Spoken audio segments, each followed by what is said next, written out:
Well, welcome to Environmental Coffee House. I have a wonderful guest today. We're going to call him Rosh for short. He is a PhD student climate scientist, but he is most especially a debunker. He does wonderful videos on his channel all about climate.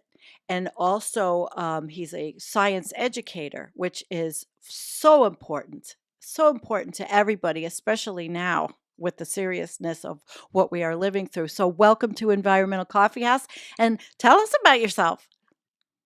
Thanks. It's a pleasure to be here, and thank you for inviting me. So my background is in earth science specifically. I did an undergraduate degree in geology, and it was through geology that I first encountered climate science. So through studying the Earth system, I inevitably had to study the climate system, and I essentially decided to specialize in paleoclimate science in my final year, Yes. which is the study of past climate change, and that then led me to study a master's degree in climate change. And to be honest, at that point, I was more interested in the solutions than in kind of studying the science of the climate, because I kind of figured that's what we needed. So my master's was actually a hybrid course between science and looking at solutions, policy, for example. And in the interim, after I finished my master's, I worked for about 4 or 5 years in television production behind the scenes. And now I've come back to academia, and I'm doing a PhD looking at the communication of climate change, Oh, basically combining my media experience with my scientific experience. And that's where I am now. Yeah. okay. Well, that's similar to what Dr. Gilbs is doing. She's hands on. I did an interview with her. She's also science communicating, as is Climate Adam. And all three of you, interestingly enough, are in the UK. So it's a pleasure to have our friends from across the pond visiting. It is very nice. Can you before we get into the debunking part, a lot of people feel that solutions is a bit broad and it's scary. There's a big picture of are there really any solutions? Or then, there's the other side that, let's find solutions or just don't do anything, which is nothing we would ever espouse because I'm an activist at heart. So give us the definition of solutions. That's a really difficult question. That's um, what I'm so here I, for. I think at its heart, it's important there, the distinction, or rather the phrase there, solutions, right, plural. We have to acknowledge that there isn't a single solution. So I suppose you can start really broadly and work your way down to kind of the granular detail. And at the most broad um, definition of a solution, it's ultimately about ceasing to pump billions of tons of greenhouse gases into the atmosphere. That is the target, right? Hmm. So solutions are anything which helps us get there. Now, of course, the problem is, of course, that there's so many different things which are causing carbon emissions that we're going to have to address multiple different facets of our entire civilization, from how we grow our food to how we get our energy to how we travel. Every element of our life is interwoven with fossil fuels and carbon emissions. So there's got to be multiple different layers of solutions. So yeah, that's not quite a clear answer there, but it's, I think, ultimately we can't be saying it's one thing or the other. It's got to be multiple things, multiple Of solutions to which I multiple problems. agree, because unfortunately, it's not just a science or a climate issue, it's a political issue. It has Right. become a mess, actually, to even communicate this. And this is Yeah. where you come in with these people. I've watched your videos, I've laughed, I've been frustrated. I don't know how you do it, but you do such a good job at dissecting people like Alex Epstein, and the skeptics video was so good. So migrate over there and tell us, how did that happen? So I mean, I think you've kind of touched on this. Climate change is obviously a political issue, but I see it, and perhaps because I'm a communicator, I see it as fundamentally a communication issue. So I think I was first aware that we had this communication problem really as soon as I became aware that climate change was a problem. So that was way back in my undergraduate days, which is longer than I care to admit ago. But Okay. even when I was studying climate change, particularly through a geologic lens, what is happening now to the planet is actually quite scary. Specifically, the rate of change, right? It is, I hesitate to say unprecedented, but it's certainly some of the fastest climate change that we know about in the entire geologic record. And if there's one thing the geologic record shows us, is that rapid climate change is not a good thing for anything living on the planet at the Right. time. So I was very aware that there was this huge pressing problem. But at the time, climate change was very much a fringe issue in public discourse. And so this was kind of the early 2010s, pre Greta Thunberg, pre Extinction Rebellion. It wasn't the issue that it is now. And I was looking around, knowing, understanding the science, that this is something which needs our attention now. And it wasn't getting any attention. So my kind of deduction from that was, well, we're not communicating right. And since then, I've learned a lot about communication, and I think I was naive in thinking how simple the problem was to solve. I thought it was as simple as, let's give people better information. It's not that simple. You will know that. And one of the things which I became acutely aware of as I was trying to facilitate these conversations was what we're up against. We're up against these powerful entities, the fossil fuel industry, with their billions of dollars, right? And they can fund all kinds of misinformation, or more specifically, disinformation They campaigns, do. deliberate misinformation. Absolutely. So you mentioned people like Alex Epstein, and he is, I don't want to get involved in libel, but he's on record. He's attached to fossil fuel interests, and that is not uncommon among the purveyors of misinformation. So it has to be fought.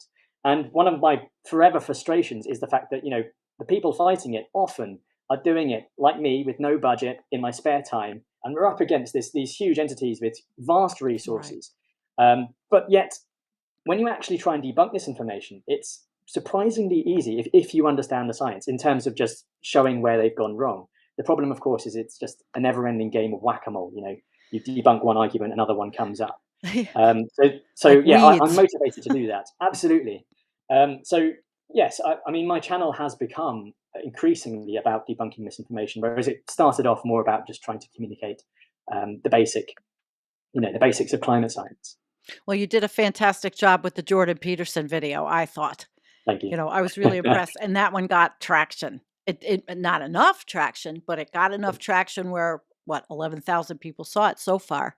Yeah, relatively So large for me. yeah, but Yeah, it's a yeah, start, but it's a drop in the bucket, because you're right. These yes, people yeah, they have big budgets, and they have backing, like the Heartland Institute, who has the backing right. of the Heritage Foundation, and I cannot stand any of them from the Heartland Institute, and I've made making fun of them videos before. So what's your experience with them? Have you debunked any of those people, like Dr. Soon? I know you. So I'm very familiar with them. I've never directly engaged with any of them. So I'm familiar with Dr. Soon. I'm familiar with the Heartland Institute, and I'm kind of aware of the information they're putting out. But I would say I have indirectly engaged with them all the time, because a lot of the myths that come up time and time again, you can trace their origins to these kinds of think tanks. And often one of the most potent examples of disinformation you find is often in graphic form. There will be like a graph which goes around, and it's often doctored, it's often misleading in some capacity, and there's normally a semblance of scientific data behind there, but it's often twisted for nefarious purposes. But these graphs, because they're so easily and visually accessible, they go effectively viral on all kinds of social media, and you see them coming up time and time again on all kinds of social media platforms and in the videos I debunk.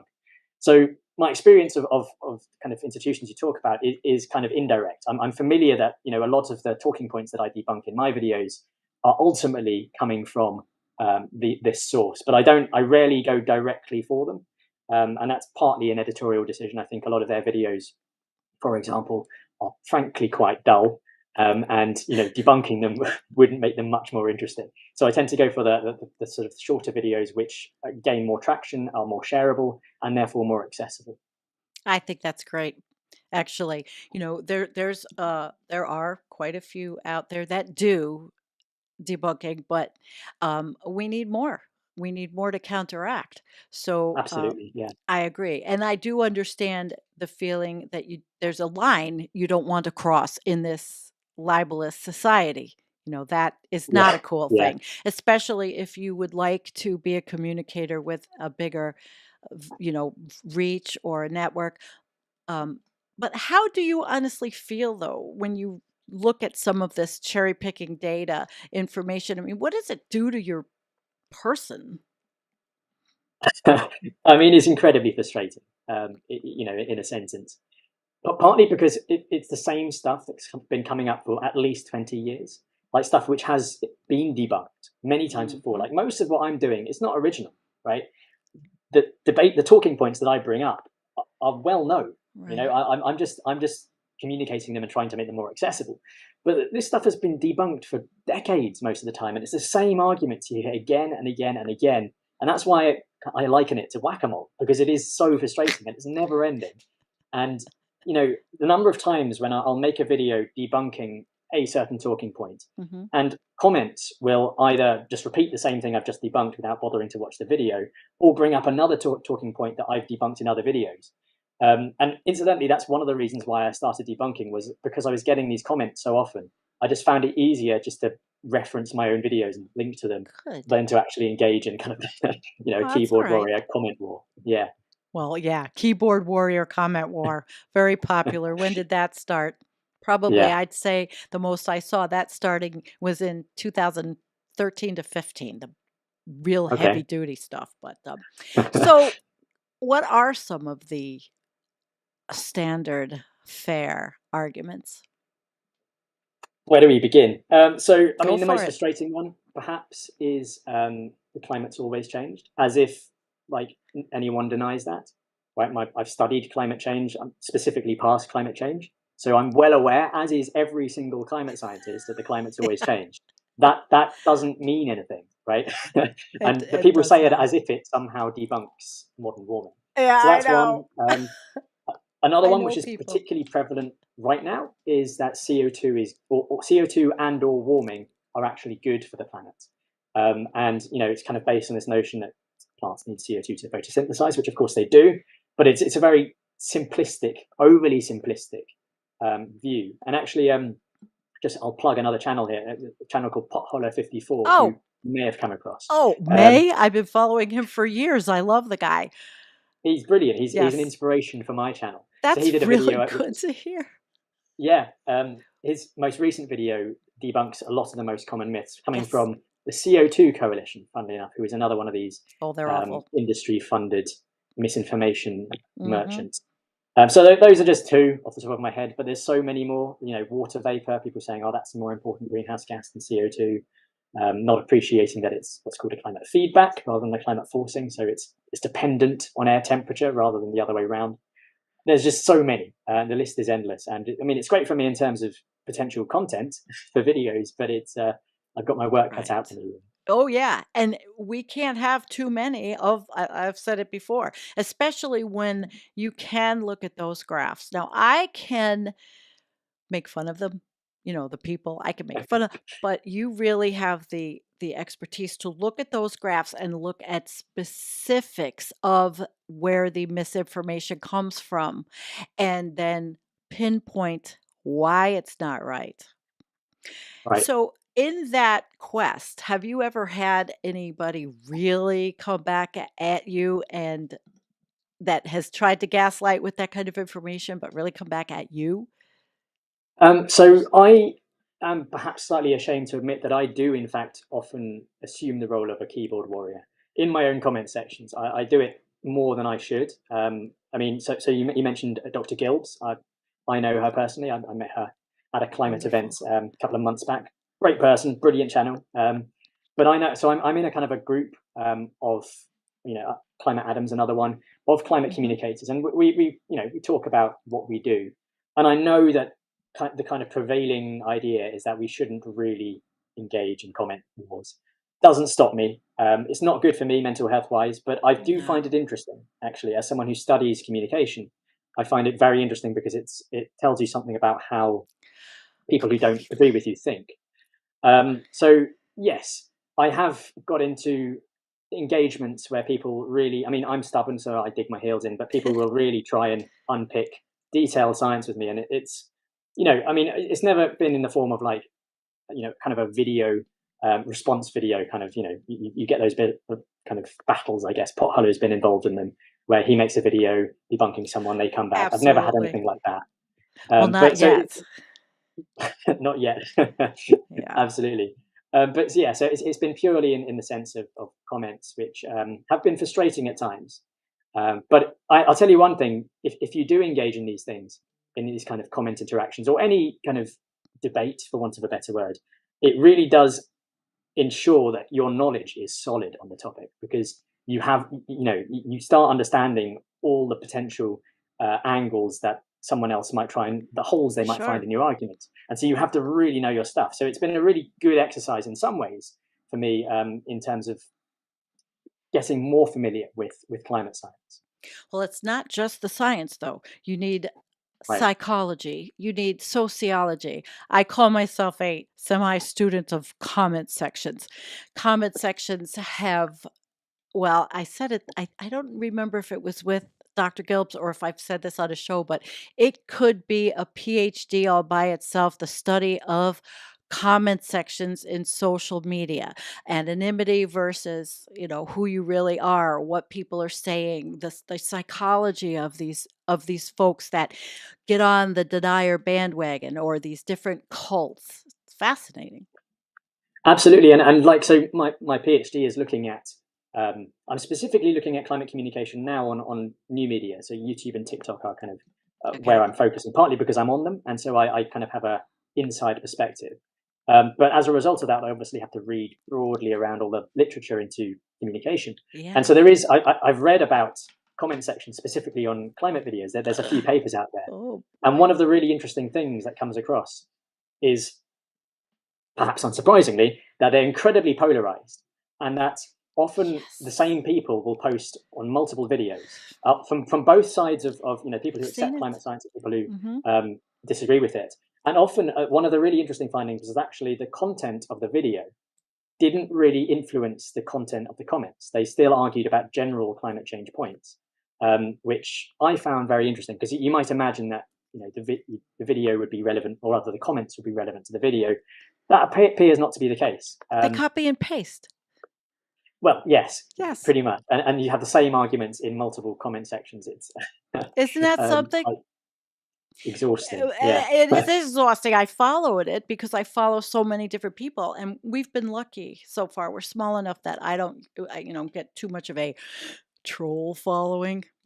But I mean, Yeah. there's one commenter. I don't know if others out there, but his name is Grind Up Baker. I see him on so many I know comment him. Yeah. sections. Oh my gosh, the guy will put a lengthy science-backed comment, and then you can't figure out. Well, wait a minute, is he against what you're saying or for what you're saying? I mean, that's how far I have studied these things.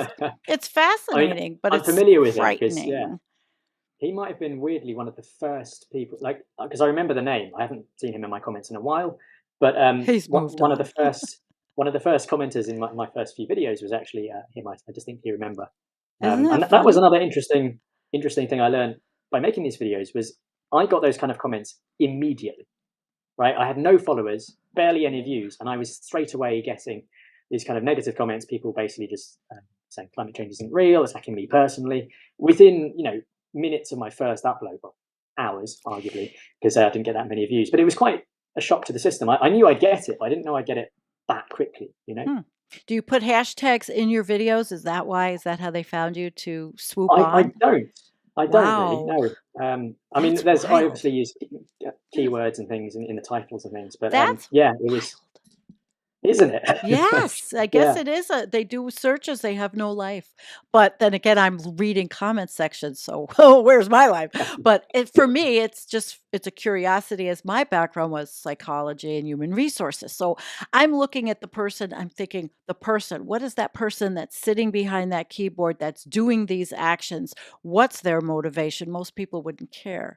I guess I do, because some might be reachable, some might not. How do you feel about that split of who's reachable and who is not? Um, I suspect from experience that the people commenting aren't reachable. However, you've got to remember, and again, studies on this, people who comment are actually a tiny, tiny, tiny percentage of the people who watch a video. we're talking less than 1%. So that's heartening in some ways. It's very easy as a creator to look at the comments and think that's representative of your viewership, and it's really, really not. So in terms of who's reachable, I suspect, and again, this is off anecdotal experience, I think there's quite a large group of people who are effectively fence sitters who aren't really that engaged with the topic one way or the other. They might be leaning one way or the other, and those are the people that we really need to be engaging, because again, it kind of coming back to the paper I said about how there's a minority of people who are really polarized. That I think is indicative of, it's rather representative of the audience. There's a few people on both sides. There's people who are really strongly climate activists and people who really strongly climate deniers.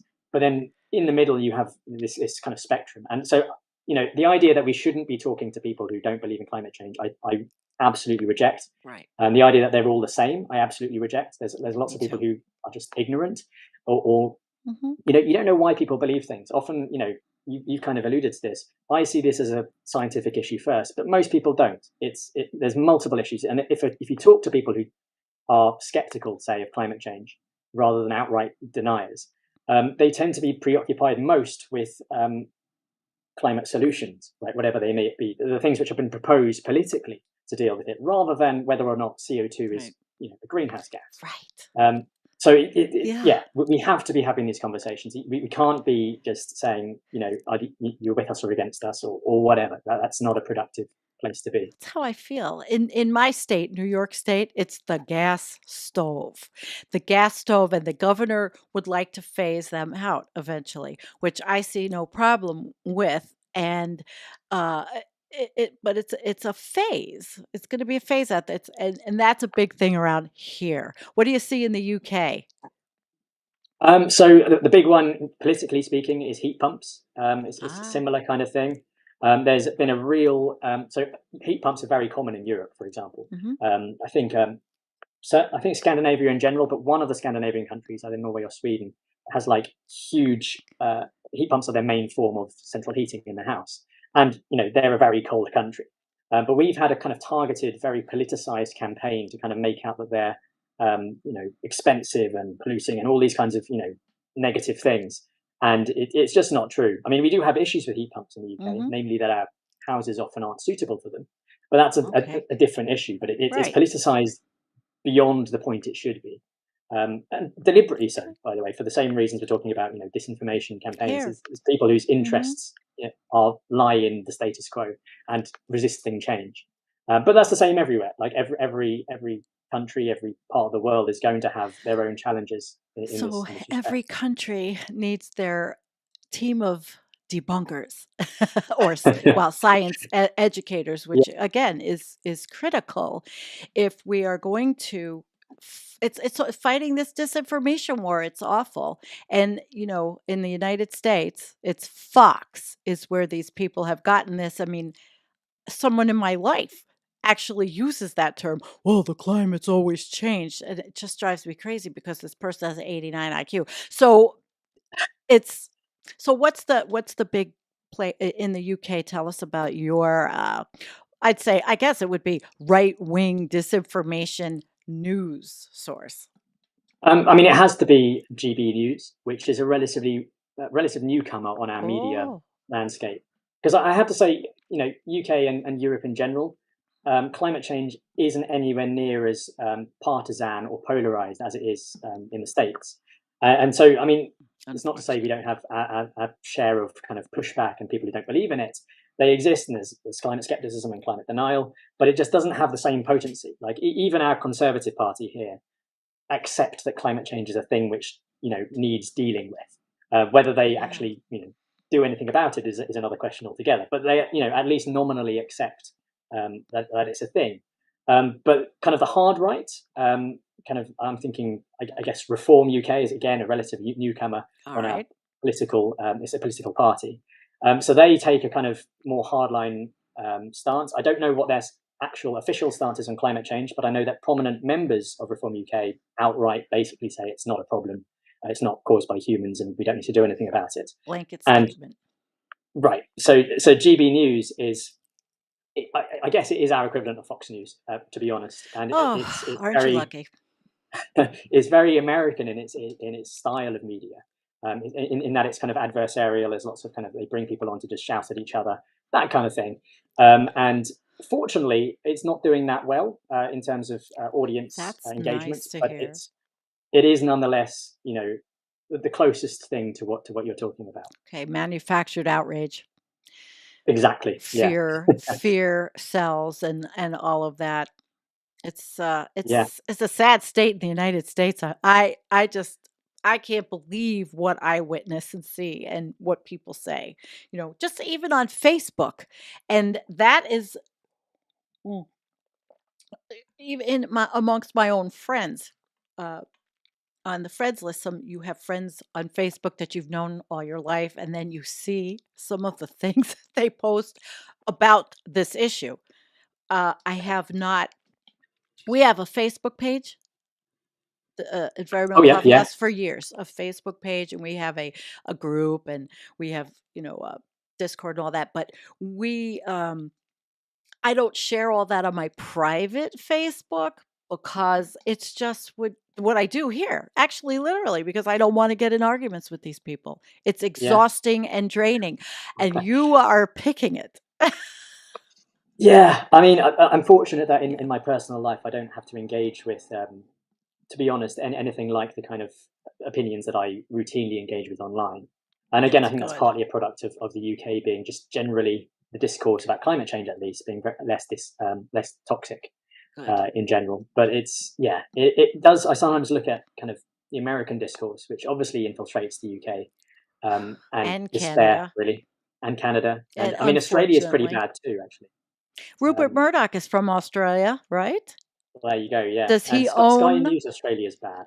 Yeah, and does he own this new one in the UK? Or who owns it, do you know I where it's have to come say, I from? don't know. Oh, It interesting. wouldn't surprise me. I mean, Yeah, to be honest, Murdoch does own a half our lot. media, like if not more than half the media, the kind of mainstream. Certainly, the print media. He owns probably about half in the UK, which is scary, really. But yeah, it's Well, engaging with the discourse is always um, we're destroying the challenging. planet for this class of people, the billionaire class. I mean, that Yeah. have well, you must have feelings on the discrepancies in lifestyles and how the ever growing billionaire class over my lifetime. It's insane the things that they've created, and how do you feel about that in Well, Europe? yeah. So I mean, I think again, if I traced my journey as a climate communicator, I Good. started with the very naive position that I didn't want to engage in politics at all. I just wanted to engage in explaining science, Right. and of course, I've realised that's impossible, right? But with respect to what you're saying, I mean, it's a matter of fact that globally speaking, and at nation levels, um, the climate crisis is being driven dominantly by very wealthy people and their lifestyles. Not even like a little bit. It's just hugely disproportionate. So yes, that we can't have effective climate action, by which I mean mitigating, stopping the problem, without basically altering their lifestyles and mitigating that inequality. And on a sort of personal level, with regards to the UK, I think there's an increasing, and this could be the bubble I live in, I don't know, but it feels like there's an increasing awareness of the disparity between the Mhm. very wealthy and the poorest. Partly because I mean the UK has, I think, the highest inequality in Europe, or it's certainly up there, Makes sense. and that's been growing really for. I mean, it wasn't the case 20 years ago, and it really feels it now. And so there is this appetite for.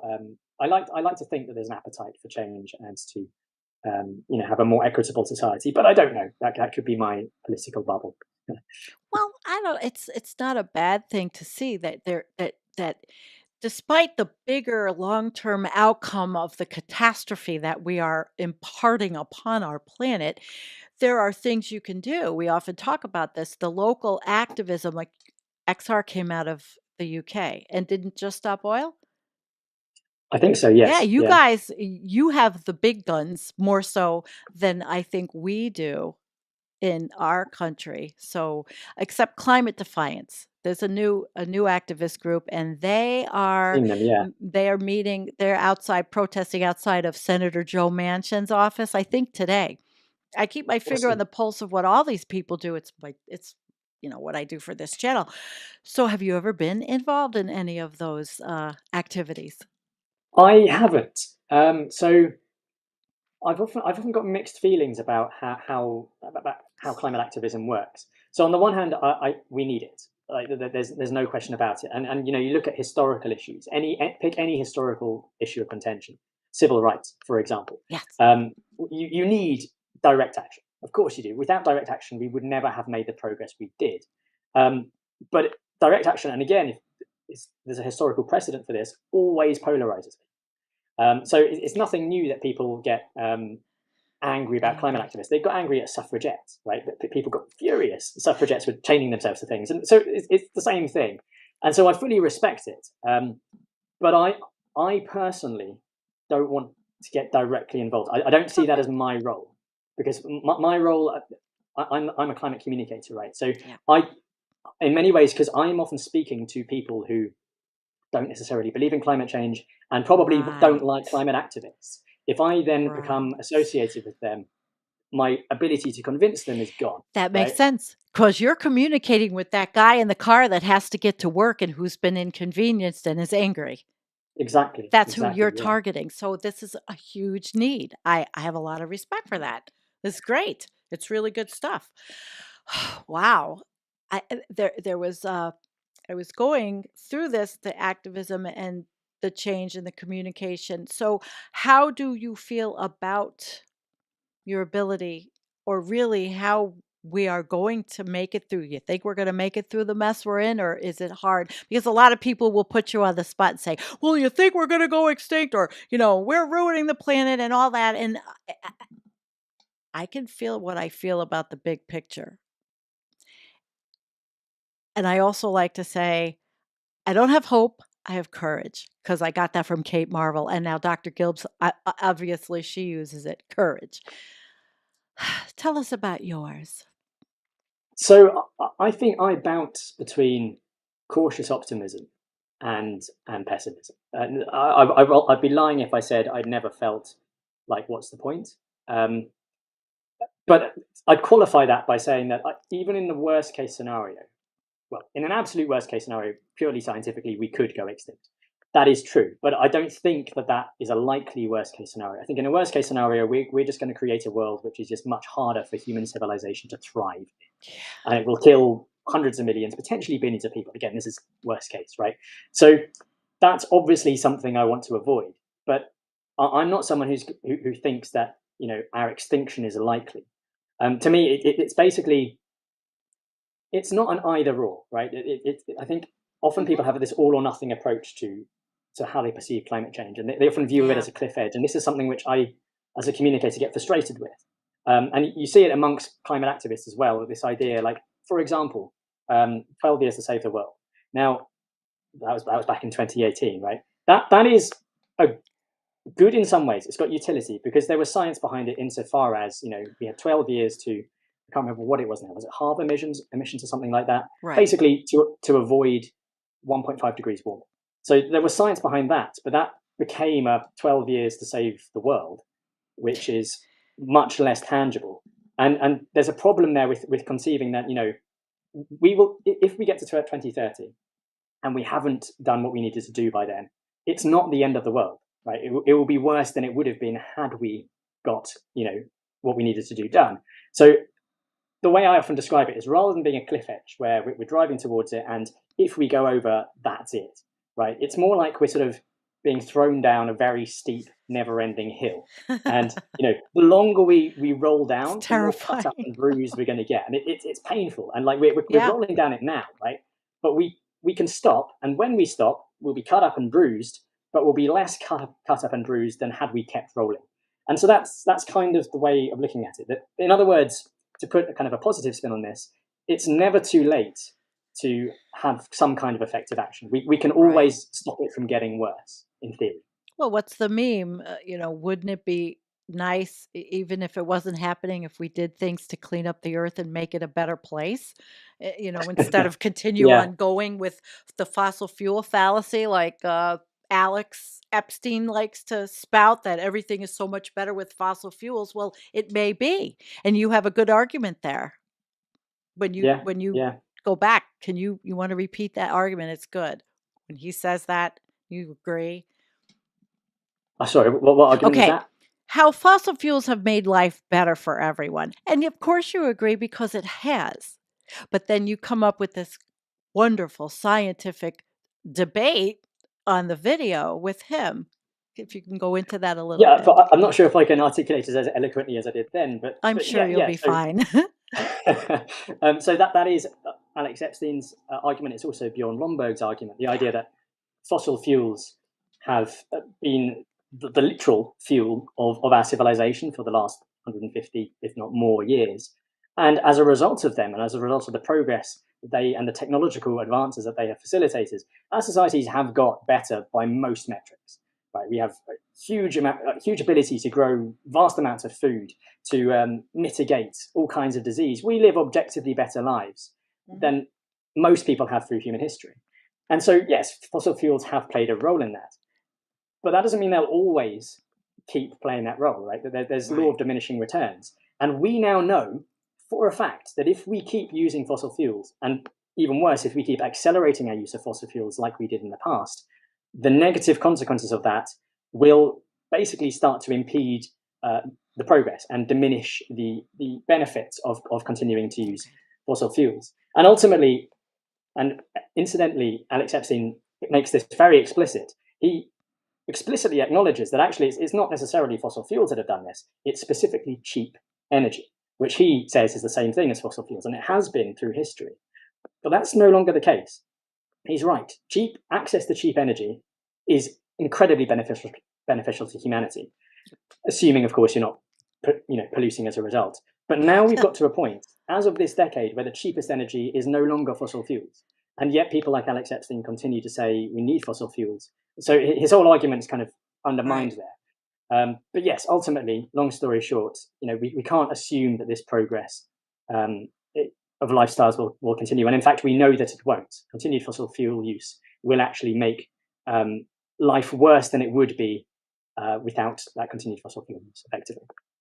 So what do you think about the whole wind, solar, not having enough to create what we need for the energy, and also Jevons paradox?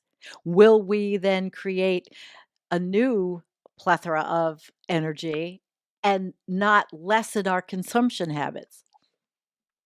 I mean, so obviously, the reason we focus on energy is because arguably it's the biggest contributor to greenhouse gases, right? We burn fossil fuels. Hmm. So that's the preoccupation there.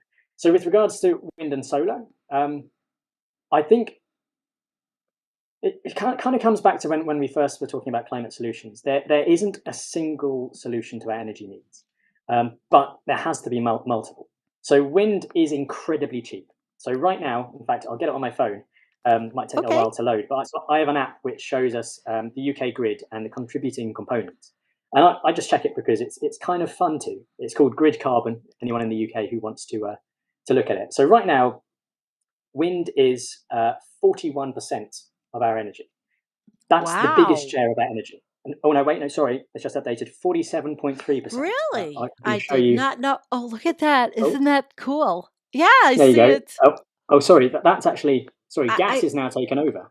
So gas is so gas is 47%. now 47% and wind. Wind is 17.6, and Okay. Is so it this because is it's actually winter? Do you think uh, it's seasonal? It's because not it's even winter? this. So wind being 41%. That was Okay. a screen from literally yesterday, and so all week Wow. 40%. So this is actually a really good illustration of one of the problems and one of the potentials of wind energy is that when it's good, it can potentially provide half or more of our energy in the UK very cheaply.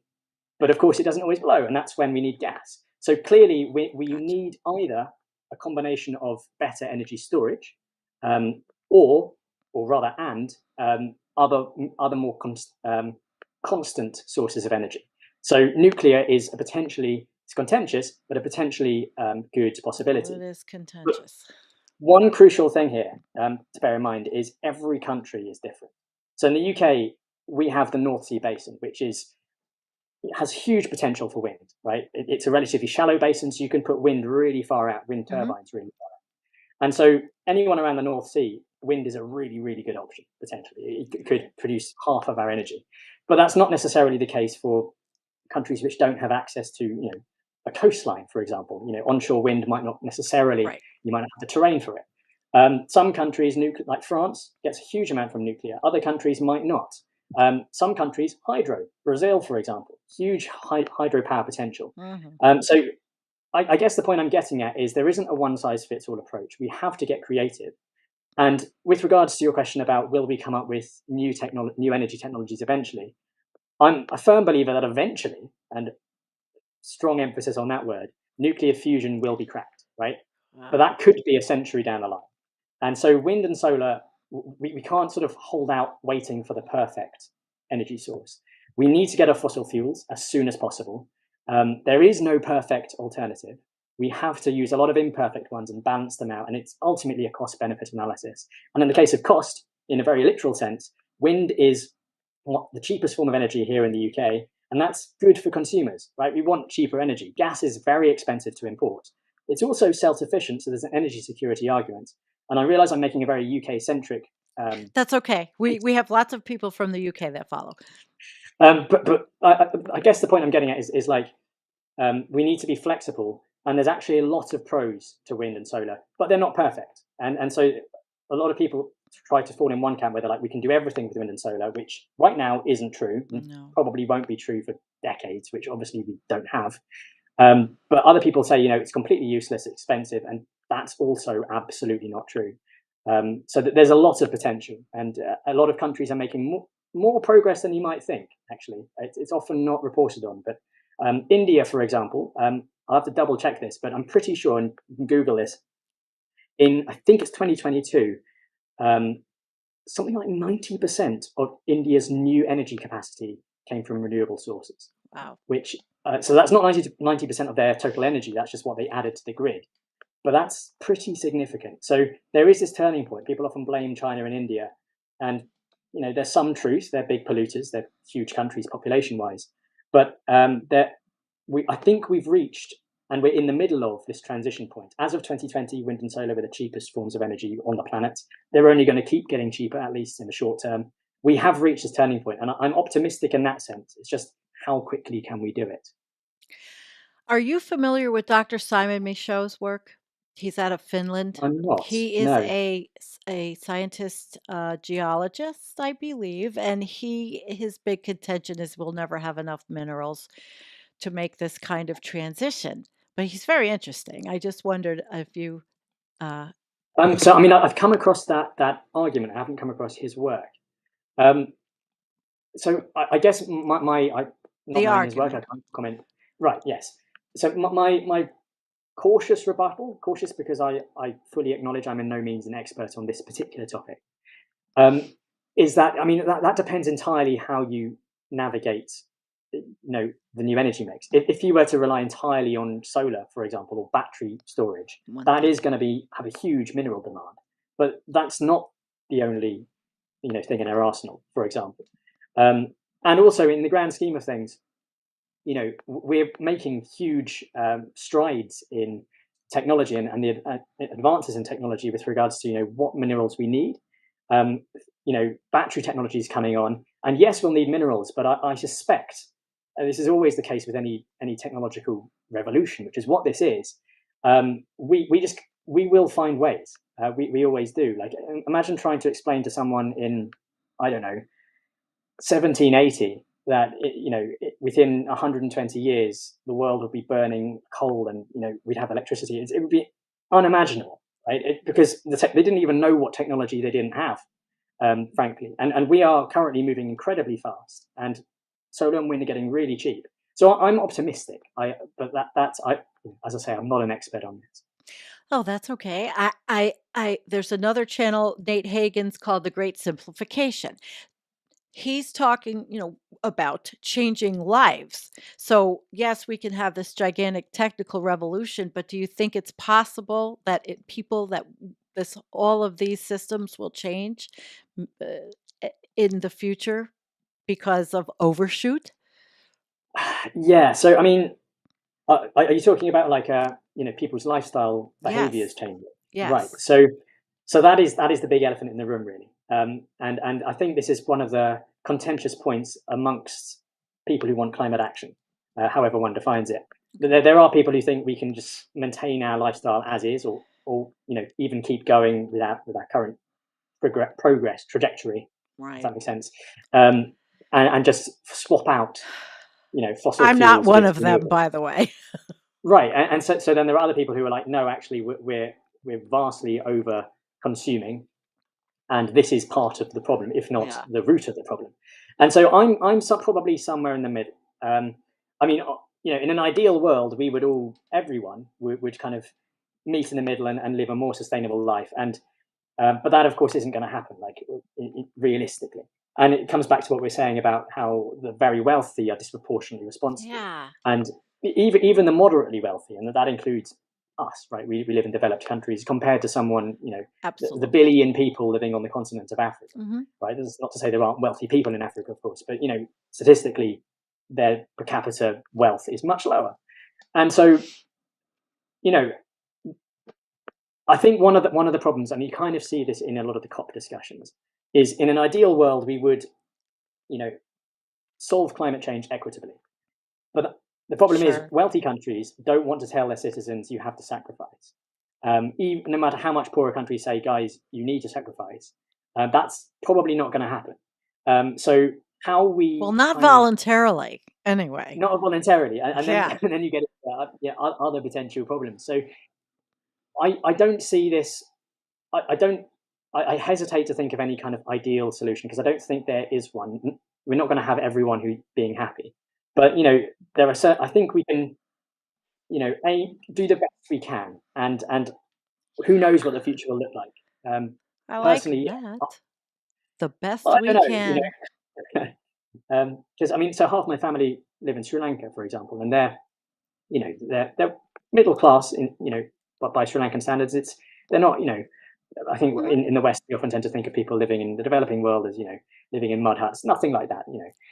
But still, objectively, their resource intensity is much lower than most people in the UK, for example. And I don't know how you kind of because they obviously want to get wealthier. That's the Who doesn't? problem. And we don't want to get poorer. So um, I would say I'm very cautious of narratives with regards to climate solutions that focus on what we sacrifice. Because Right, that yes, makes people turn off immediately. absolutely. And look, I'm not saying we don't need to sacrifice anything. We obviously do.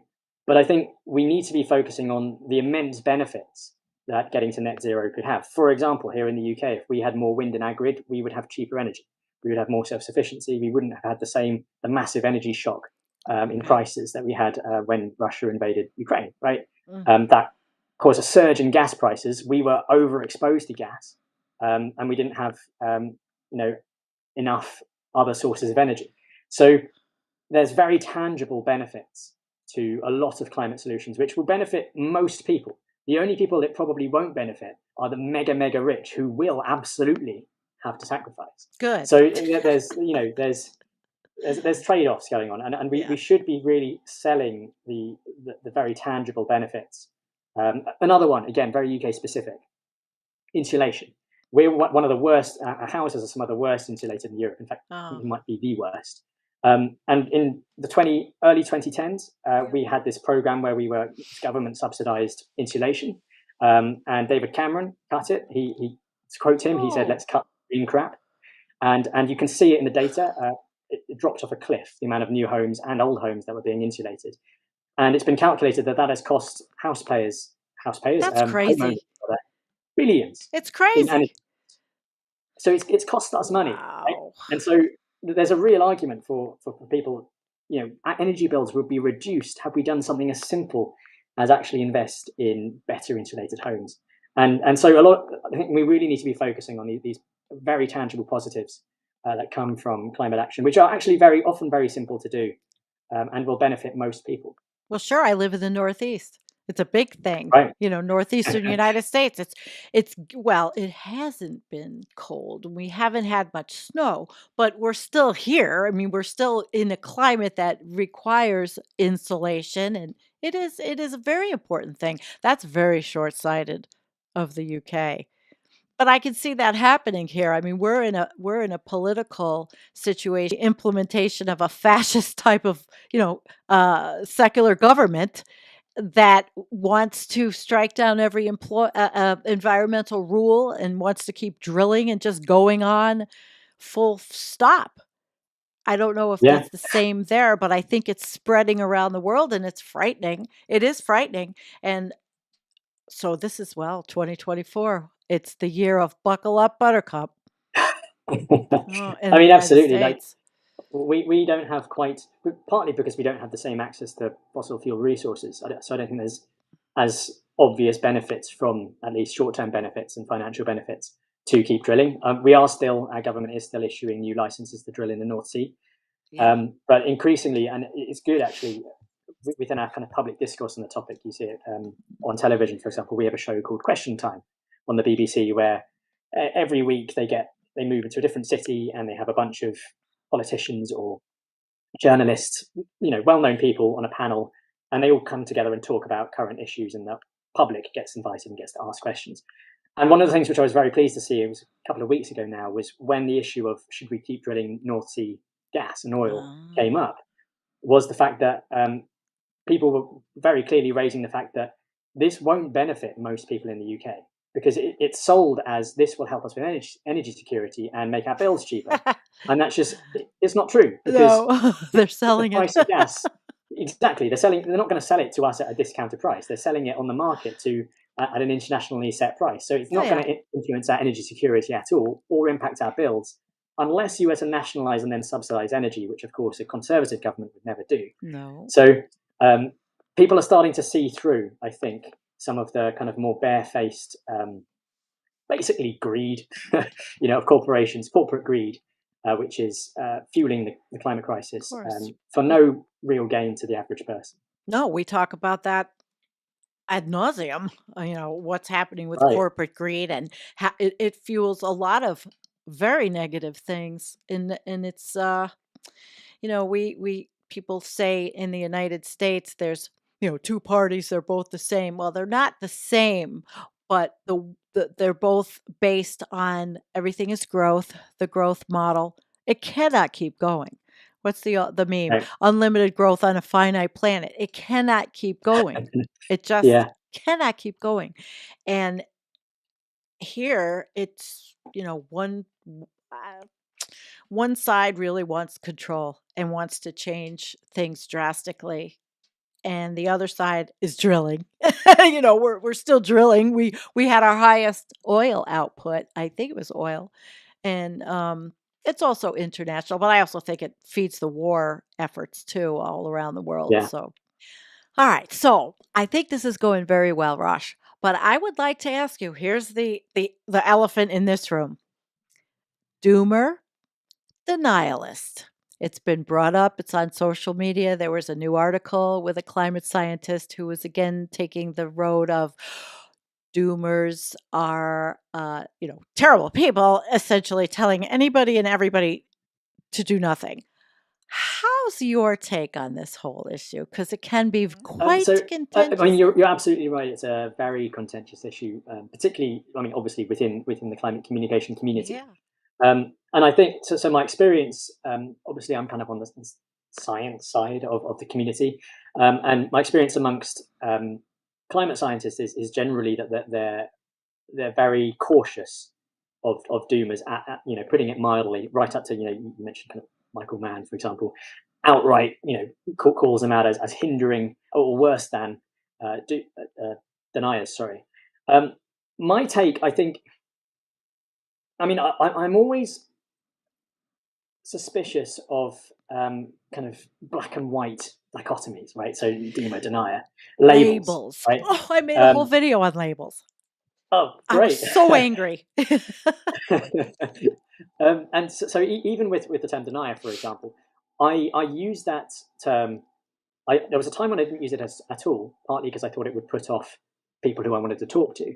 I do use it now, but sparingly. I still use the term skeptic. I use it very specifically for the most extreme form of denial. People who actively Mhm. say, for example, CO2 can't cause warming, or the climate isn't changing. Right? That is barefaced denial of physics, Mhm. essentially. There you go. And I would say the same for doomer. I don't see, people are either doomers or they're not. I don't buy that. I think that there's a spectrum of, I guess you could call it a spectrum of pessimism, Yeah. which we all sit on, right? So there's been times when I've felt very pessimistic. So for me, I think problems only arise with doomism when a case is made that there's no point doing anything, and that is when you are as problematic as an outright climate denier, because that's not the case. There's absolutely things we can do right now which will make not necessarily the future better, but certainly the future less worse than it would otherwise be. Yeah, I Right? There's agree. there's still time. We can still do things, and I said earlier it's never too late, and I suspect there will be people who will push back on that. They say, Mhm. Rush, what about? Oh, there will be. Um, I'm sure, I guarantee it. and there'll be people who bring up things like a runaway greenhouse, which is hypothetically possible. Um, the science isn't really there to support the idea that there's a point at which it is too late. Now, there might come that time, but at the moment, the evidence doesn't support that. So anyone who says that it is too late to do anything Okay. is a hindrance to, I think, the climate movement. Because the one message I really want to get across in all of my work, really, is that we have the power to do something, and therefore we should be doing something. So my take on doomism is if it's impeding that, then there is a problem, really, in the discourse. And the other slight bugbear I might have with, I think, some doomers is that because I do a lot of talking to people who are on the other side, right, deniers, skeptics, people who are, at the very least cautious about accepting some of the conclusions of climate change, they get very, very put off even listening to people like me when they hear people say, end of the world narrative type of things. So that's a more personal thing. It makes my life talking to them and trying to convince them there's a problem much more difficult, because I get lumped in with people who say, the world, the end is near and all of that. So I understand it, but I wouldn't go so far as to say, they're worse than deniers. And Mm-mm. I felt at times doomist, Mhm. frankly. There's been Mhm. times I've thought, this is awful. Um, is there any hope? But there has to be, Hope. right? I'm sorry, it's a hard word for me. It is, and I wanna use it sometimes, say, "Well, I really would like to see," but I don't know. See, that's the Well, old it's doomer in me. I I live by, because I was watching Lord of the Rings for New Year's. It's kind of my New Year's thing. And there's okay. what's the brilliant Gandalf quote, which is, I'm going to butcher it now, horribly paraphrase it, but it's along the lines of, we cannot choose, we can only choose what we do with the time we have. We can't choose the Right. times we live in, and that's true of climate change. And look, it's a potentially existential threat. It is potentially. I don't think it will get that bad, but it could do. And so anyone who says that, they're not strictly speaking wrong. But humanity has faced dire problems many times, right? If you were living in here in the UK or Poland in 1940, it would feel like your world was coming It to an end. would. It would feel like, you know, the Third Reich was undefeated. Had it looked like it was going to wipe. If you were a minority group that they didn't like, Yeah. it was existential for you. And Right. with the benefit of hindsight, we can see that that wasn't the case. It's not to say it wasn't terrible. Of course it was. But the reason it didn't end worse than it did was precisely because people stood up and fought. And we are in the same situation now. We can't afford to just give up. We have to fight, because it, what we do now will determine the future of billions of people for centuries. It is up to us, and so we do not have the privilege of saying I give up. I'm not going to do anything. So that's my Right. bugbear. I think we have to. We are in a unique position, and we have a responsibility to stand up and do as much as we can to prevent what could be. What could be. What is unfolding. I mean, Right. it's climate emergency in my opinion from Oh, it everything I've absolutely is. read Yeah. for as long as I've been studying this now, it is dire. I mean, we are warming. It is creating people's lifestyles, as I said earlier, they're going to change not because they want to, out of climate disasters hitting them, and that's why Yeah. our Nicholas Humphrey is doing his PhD in I call it disaster management because it's more frequent. And what did I read today on Fox Weather? Literally had an article I read, and it was Fox that, and they were talking about the increasing catastrophic insurance claims that this is happening, that these things are happening where one type of big claim, an awful event would happen once every 4 months. And now it's happening once every 2 weeks. It is so it's fast and furious, and you can understand why a lot of people just look and say, wow, we're WASF. Although And it won't get better. but I'm never going to say give up. I will never do that. I think we've covered a lot. Yeah. And we were talking about, many topics that are contentious. And I guess one of them is the big picture of can we pull ourselves back? Are we the Titanic? Are we Thelma and Louise? Graphics I've used fondly in my videos. They're dark. Tell us, can we? In your estimation, you're studying, you're a climate scientist.